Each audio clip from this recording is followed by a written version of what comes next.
So, a year ago we witnessed a historic offseason that saw tons of major splashes made in the free agency market that shook the league as a whole. So many big names were on the market, and the destinations they chose to sign with were groundbreaking for the future of the league. Obviously at the time, the takes were running wild, and the predictions people had for how they would work out were the talk of the town.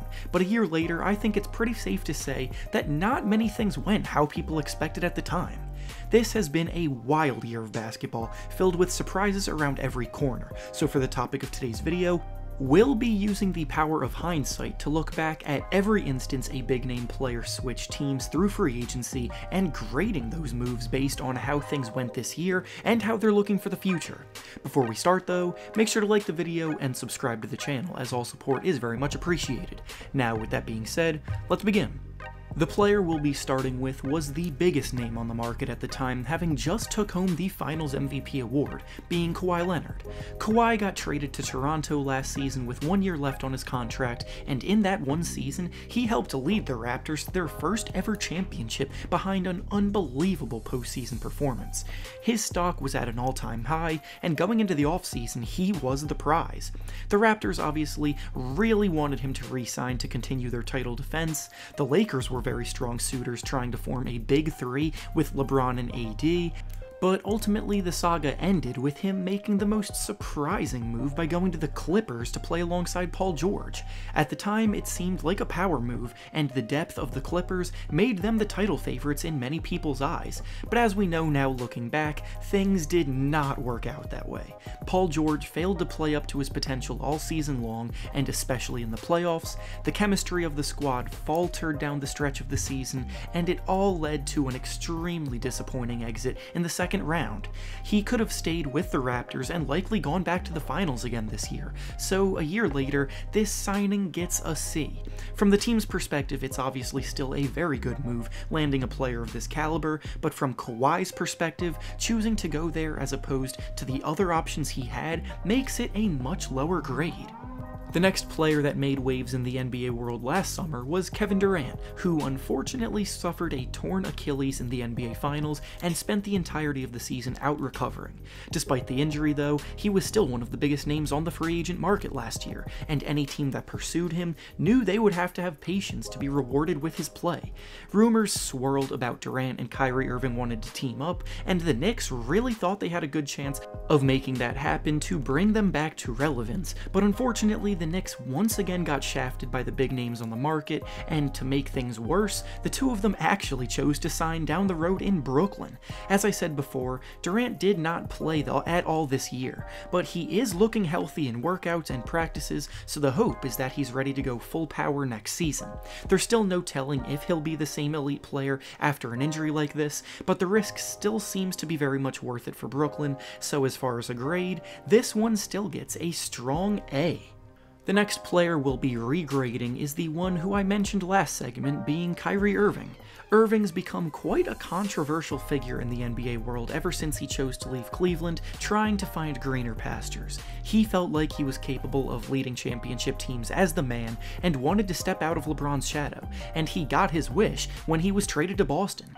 His time in Boston started pretty well too, but injuries ended up hampering his first season with the team, and his second season with the team resulted in terrible chemistry issues in the locker room, talent failing to be maximized, and he was ultimately scapegoated for a lot of the Celtics' issues. After proclaiming that he wanted to re-sign with them at the start of the year, he finished the year with his bags packed and ready to leave.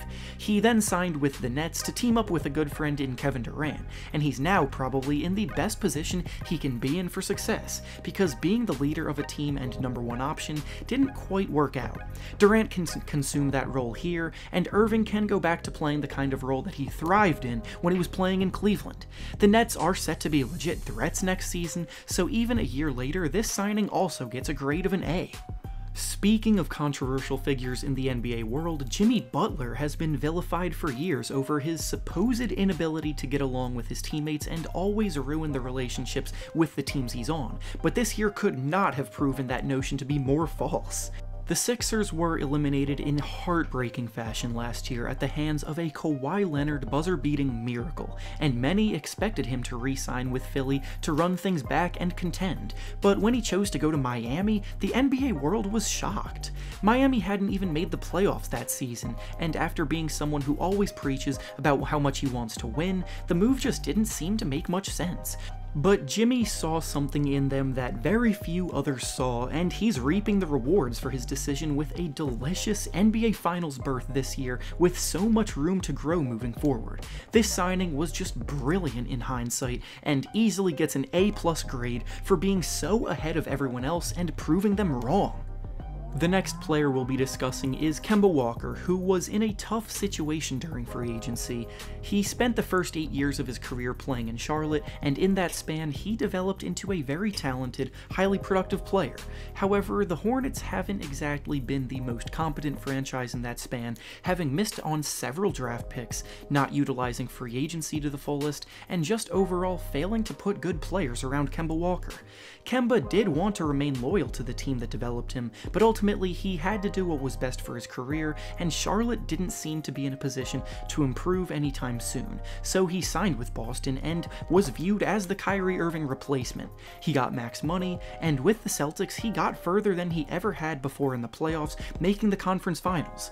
From the Celtics' point of view though, I'm not completely sure Kemba was what they needed. They could have possibly invested in a big man and some playmakers, because Kemba's skill set seems to overlap a bit with Tatum as a go-to scorer, but in general it was still a very strong signing, and the Celtics got better because of it, so the grade here is a B+.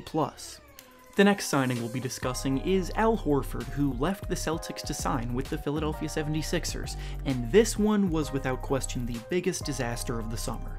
While the rest of the league focused on getting smaller and more versatile, the Sixers for some reason invested heavily in even more bigs that don't fit alongside the team's best players, and as a result, the season was a struggle. Lineups with Horford playing alongside Embiid tanked, you could visibly see how difficult it was for the team to operate with the lack of spacing, and all in all, the team wasted over $100 million on a player that obviously is past his prime, while also having a skill set they don't need. They could still look to trade him this summer, but it won't be easy, and regardless of that, the grade for this signing is a hard F. And finally, the last major signing we'll be regrading is D'Angelo Russell signing with the Warriors.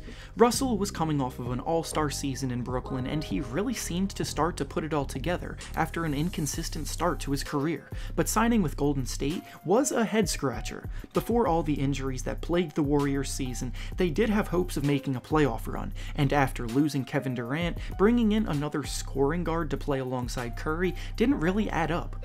Many figured he was just going to be signed as trade bait, which did end up being the case, but the trade they made with him was also equally as big of a head-scratcher, going out and acquiring Andrew Wiggins. Wiggins has become synonymous with empty production, being someone who puts up points on decent efficiency while struggling in most other aspects of the game. He too could be used in a trade later on, but I'm not a fan of either move, and a year later, this signing gets a grade of a C-.